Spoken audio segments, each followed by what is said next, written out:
This is Team 22's PsychBuster presentation. The myths and claims that we chose to speak on are money can't buy happiness and every person has a specific learning style. The first claim of money can't buy happiness is defined by having more money does not necessarily make people happier. This idea implies that happiness is driven by factors such as relationships, personal fulfillment, and mental well-being, rather than financial status. Defining key psychological terms. Subjective well-being. How individuals assess their own level of happiness and contentment in life. It encompasses general contentment and emotional well-being. Hedonic adaptation. After big positive or bad life events, including financial gains, people have a probability to revert to their previous level of satisfaction. Maslow's hierarchy of needs.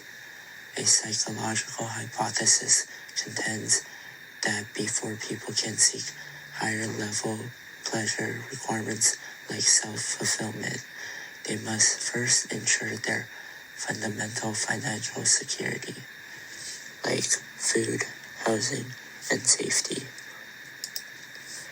Research findings. Kamon and Deaton.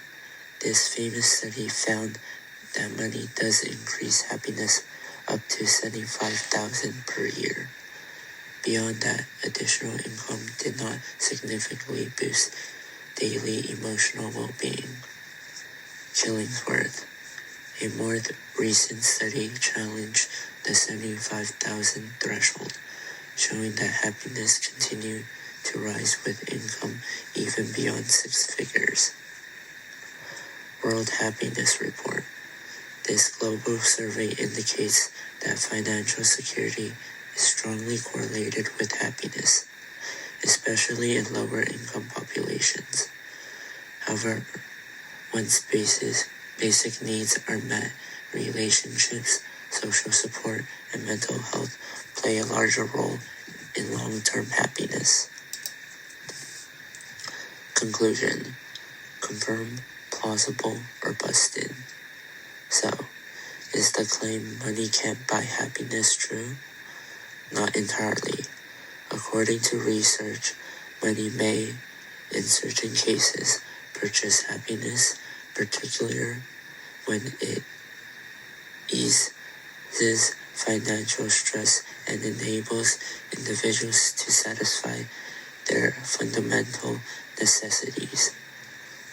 But once a person achieves a comfortable wage, things like relationship, meaning, and mental health take priority over money.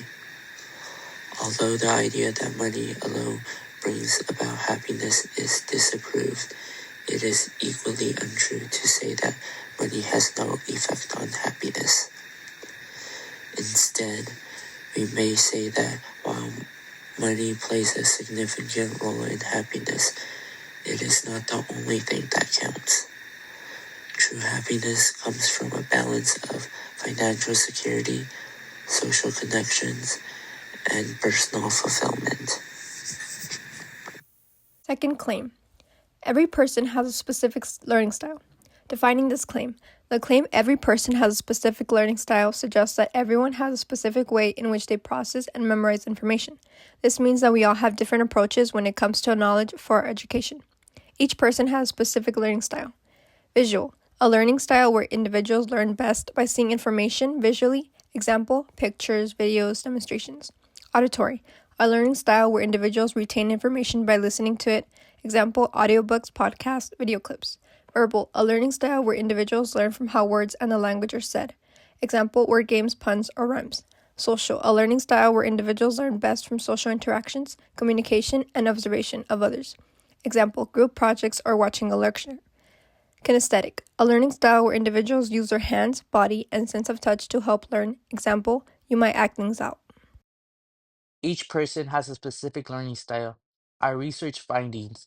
from the University of Michigan Roundup on Research 2024, this research shows that the criteria to a specific style does not improve learning outcomes, but instead use many teaching styles that can benefit the students. It can increase engagement and the cognitive processing.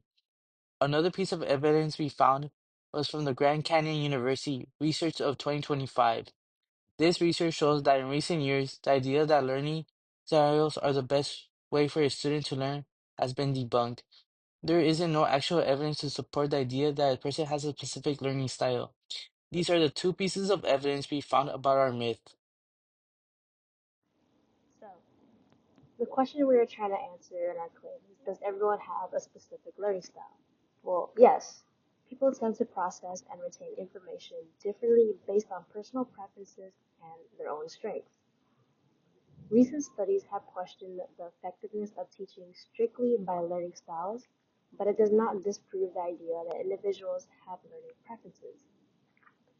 A variety of teaching styles do support the idea that people respond better to certain methods, whether it's visual, listening, or maybe even talking with other students.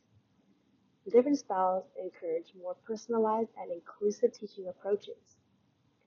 If there's engagement and incorporation of the different learning styles, it will become more effective and keep the learner's interests alive. Everyone interacts differently with the world and needs their own personal way of succeeding, but they also need the help of other students. And with that, thank you for listening to our presentation.